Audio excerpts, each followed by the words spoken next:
La segunda nota de esta emisión tenemos el gusto de hablar con Marcelo Ramal, quien es precandidato a presidente por Política Obrera, quien se encuentra en la ciudad de Bahía Blanca con una actividad y una agenda importante que ya le vamos a estar preguntando justamente por este tema. Muy buenos días, Marcelo, ¿cómo estás? Bienvenido a Bahía Blanca. ¿Qué tal? Buenos días, muchas gracias. Efectivamente, bueno, recién hicimos una conferencia de prensa en nuestro local. Estuve también visitando algunos medios de la ciudad desde muy temprano y bueno, importante para que toda la población de Bahía conozca cómo ve Política Obrera este momento tan crucial para la situación de los trabajadores, de los jubilados, de toda la población que de alguna manera enfrenta hoy una crisis social y económica muy profunda. Y justamente cuál es la mirada que tiene Política Obrera respecto a esta situación que vive el país y especialmente el clima político diametralmente opuesto a lo que se ve el termómetro en cuanto a lo climatológico, con dos jornadas muy frescas aquí en Bahía, pero bastante caliente porque ya comienza la recta final de la elección para las primarias y también después de lo que fue la elección en Santa Fe, que ha demostrado la realidad de las encuestas donde tuvieron un error muy grosero, ¿no? Sí, efectivamente. Creo que, esta elección de Santa Fe ha mostrado un retroceso muy importante del peronismo y del gobierno, retroceso que ha sido capitalizado por una oposición derechista que difícilmente pueda darle una salida a las inmensas inquietudes que están relacionadas con la caída del salario, el aumento de la pobreza, la caída en el valor adquisitivo de las jubilaciones, cuestiones que cuando uno escucha los planteos de quienes quieren gobernar después del 10 de diciembre, no tienen otra carta en la mano que agravar justamente esta crisis social, consolidando el avance de la precarización laboral, de la pérdida de conquistas jubilatorias, en función de, enjugar una bancarrota financiera y del propio Estado, que indudablemente no es responsabilidad de los trabajadores, sino que es el resultado de una larga política de rescate a grupos capitalistas. Marcelo, y te pregunto, ¿qué es lo que requiere justamente Política Obrera para superar las PASO, más allá del 1,5, cuánto se traduce en votos nominales? Bueno, alrededor de 400.000 votos es lo que necesitaríamos para transitar ese desafío. Y lo que hoy es importante mencionar es que estas PASO efectivamente son como una prueba, una preselección de las fuerzas que se van a ganar el derecho a luego poder participar de la elección general.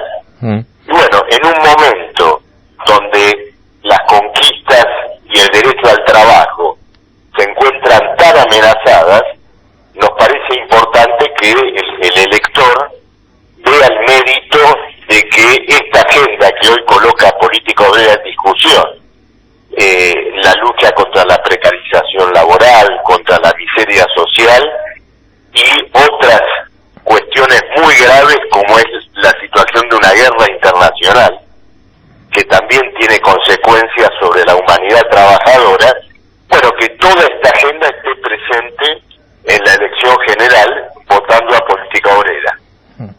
¿Y qué diferencia o por qué debería uno que se decante por un voto de la izquierda trotskista, elegir a Política Obrera y no al Frente de Izquierda de Trabajadores, que incluso ya tiene una representación parlamentaria y demás, y por ahí uno puede llegar a pensar que está más asentado electoralmente?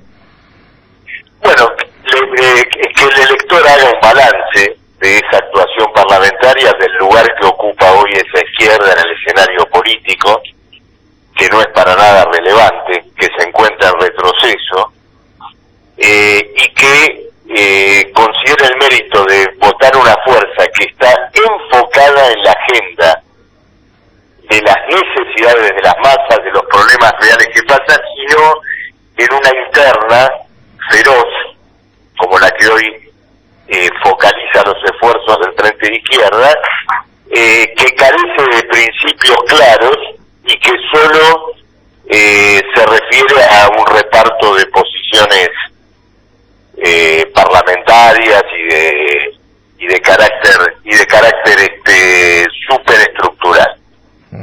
¿Y cuáles son las propuestas, por lo menos que vos me dirías, las primeras 3 leyes que presentarías en caso de tener ingreso parlamentario, de tener superar obviamente las PASO, pero incluso después las exigencias que se requieren para tener como mínima un escaño en el Parlamento y ya empezar a trabajar desde ese sector? ¿Cuáles son las leyes que hoy proponen desde Política Obrera y medidas ejecutivas también? Bueno, en primer lugar, la abolición de toda la forma del trabajo precario, la legalización de los derechos laborales con la sola denuncia del trabajador, la percepción de un salario que cubra la canasta familiar con el propio salario básico y no atado a cláusulas extorsivas de presentismo, de productividad. Y luego, y sobre la base del rechazo de la deuda usuraria que sufre la Argentina, el desarrollo de un gran plan de obras públicas que asegure el derecho al trabajo, resuelva cuestiones urgentes vinculadas con el derecho a la vivienda, a la infraestructura escolar, sanitaria. Bueno, estas son las cuestiones de orden central. Desde el punto de vista político más general, si fuéramos favorecidos por el voto, convocaríamos de inmediato a una asamblea constituyente, es decir, un debate de carácter nacional con representantes electos sobre el régimen político y social del país, que discuta, las grandes cuestiones nacionales, la cuestión de la deuda, del régimen laboral, del derecho a la salud, y que asuma como asamblea soberana un carácter ejecutivo, resolutivo, es decir, que ponga en marcha las decisiones que vota y que deliberan la propia asamblea. ¿Y qué es lo que no permite esta actual Constitución para no hacer una política de vivienda o incluso tener una política de desendeudamiento como se vivió en algún proceso de la Argentina? ¿Por qué cambiar una Constitución si ya se logró con esta misma Constitución lograr algunas de las cuestiones puntuales que mencionabas? Bueno, acá viene un aspecto muy importante de lo que estoy diciendo, que la Asamblea revista un carácter soberano. ¿Qué quiere decir esto? Que asuma los poderes del Estado. Y entonces, más allá del aspecto, digamos, declamativo, ponga en marcha las decisiones que tome. Por ejemplo, reordene toda la economía nacional a partir de reconocer un salario que cubra la canasta familiar. Es decir, una economía que hoy está ordenada de acuerdo a la prioridad de los acreedores de deuda, bueno, otra economía ordenada a partir de el interés del mundo del trabajo.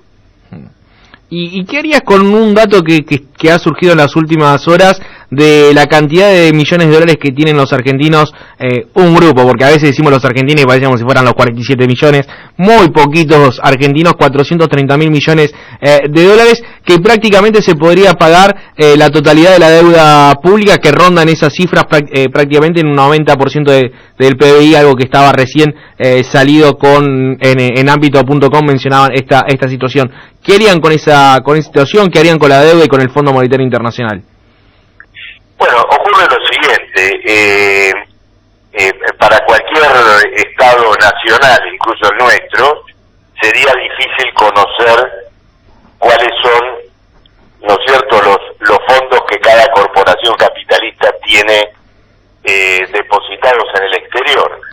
Como esa información seguramente es fácil de obtener para el Fondo Monetario Internacional y por las acreedores de deuda, que la averigüen y tomen sus acreencias de allí.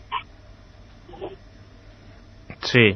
Porque pretender que los 550.000 millones de dólares que debe la Argentina se sigan pagando, no el capital, sino los intereses, a partir del salario de los maestros, de las enfermeras, de los jubilados, es indigno. Y ya para finalizar y luego meternos más en Bahía Blanca y toda la agenda que tienen de actividades, la izquierda tuvo un rol protagónico en Jujuy muy importante y de hecho se evidenció también en la elección que se realizó adelante.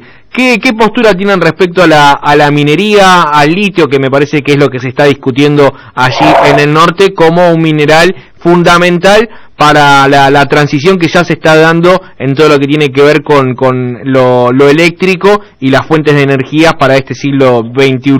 ¿Qué mirada tienen respecto a esto? ¿Hay que desarrollar la minería? ¿Se está en contra de la explotación por parte de multinacionales que no dejan prácticamente ningún dinero a nuestro país? ¿Qué posición tienen respecto a ese tema? Miren, tres cuestiones. Hay un problema laboral. ¿Cómo y en qué condiciones están los trabajadores mineros? Por empezar, y que tiene que ver con el salario, con la subcontratación, con el trabajo precario que debe eliminarse. En segundo lugar, hay un problema ambiental. La explotación del litio sobre la base del lucro empresario es incompatible con el medio ambiente. Eso solo se puede resolver a través de un gobierno que, no orientado al lucro, planifique conscientemente la producción social, no solo la producción minera, todas las producciones. Y en tercer lugar, es una aberración llevar adelante ese tipo de exploración con el único objetivo de que sea garantía para el pago de una deuda usuraria. Entonces, estoy tocando tres aspectos: laboral, ambiental y la cuestión de la deuda, que están envueltas, ¿no es cierto?, en torno del problema del litio. Sí. Y aparte que la reforma, ¿qué rol tuvo la política obrera respecto allí? Sabemos la izquierda, pero bueno, la izquierda está muy segmentada. Por supuesto, rechazamos la reforma, pero quiero decirle lo siguiente: digamos, la rebelión de los trabajadores de los pueblos del pueblo de Jujuy no debe ser autoproclamada por nadie.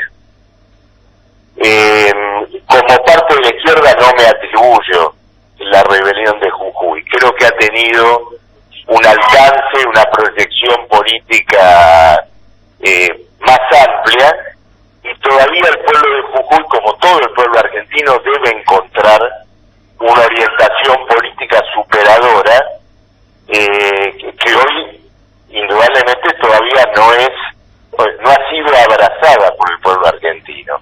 Entre otras cosas que nos diferencian de la izquierda, ya que usted me lo preguntó antes, sí, es que rechazamos la autoproclamación y el autobombo.